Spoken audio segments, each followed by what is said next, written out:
Assalamualaikum warahmatullahi wabarakatuh. Hello everyone, welcome back to my channel. And in this video, I will explain, discuss about financial ratios. And I will introduce myself. My name is Khalid Firgawan, and my NPM is 234111183, and my class is Management 23D. And let's see about this video. Oke, jadi rasio keuangan itu memiliki panduan lengkap untuk memahami kesehatan keuangan perusahaan. Jadi apa sih rasio keuangan itu? Jadi rasio keuangan adalah alat analisis yang sangat penting dalam mengevaluasi kinerja finansial suatu perusahaan dengan membandingkan berbagai pos dalam laporan keuangan. Kita dapat memperoleh gambaran yang lain lebih jelas tentang kekuatan, kelemahan, dan serta tren kinerja perusahaan. Jadi, mengapa sih rasio keuangan itu penting?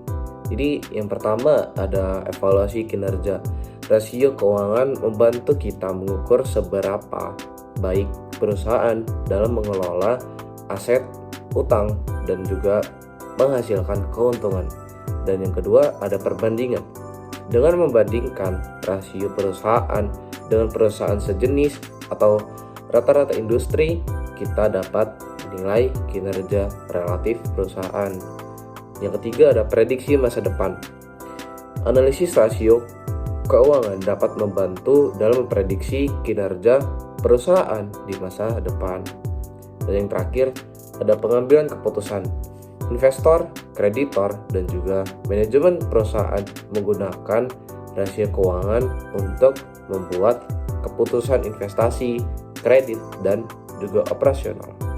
Di sini ada jenis-jenis rasio keuangan. Secara umum, rasio keuangan dapat dikategorikan menjadi beberapa kelompok. Yang pertama ada rasio likuiditas, mengukur kemampuan perusahaan dalam memenuhi kewajiban jangka pendeknya. Contoh, rasio lancar, mengukur kemampuan perusahaan membayar utang jangka pendek dengan aset lancar.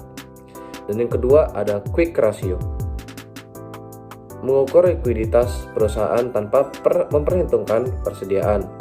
Dan juga cash ratio, menunjukkan kemampuan perusahaan membayar utang jangka pendek hanya dengan kas.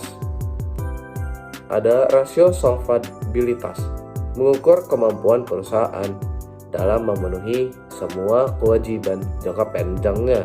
Contoh, debt ratio, menunjukkan proporsi aset yang dibiayai oleh utang.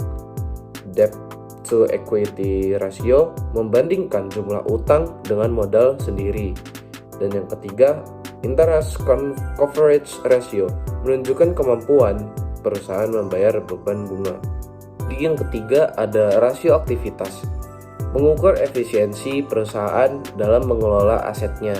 Contoh, inventory turnover ratio, mengukur seberapa cepat persediaan terjual.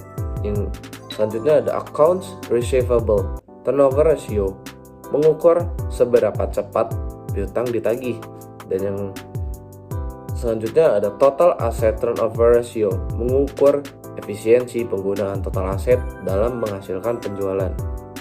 Jadi yang keempat, yang terakhir ada rasio profitabilitas, mengukur kemampuan dalam menghasilkan laba. Contoh, gross profit margin, mengukur persentase laba kotor terhadap penjualan. Dan selanjutnya ada net profit margin, mengukur persentase laba bersih terhadap penjualan. Return on assets ROA, mengukur tingkat pengembalian atas total aset. Return of equity ROE, mengukur tingkat pengembalian atas modal sendiri. Oke, dan juga di sini terdapat berbagai contoh penggunaan rasio. Jadi yang pertama ada investor, menggunakan rasio untuk memilih saham yang akan beli. Kedua ada kreditor, menggunakan rasio untuk menilai kelayakan kredit perusahaan. Dan yang ketiga ada manajemen, menggunakan rasio untuk mengevaluasi kinerja perusahaan dan membuat keputusan yang strategis.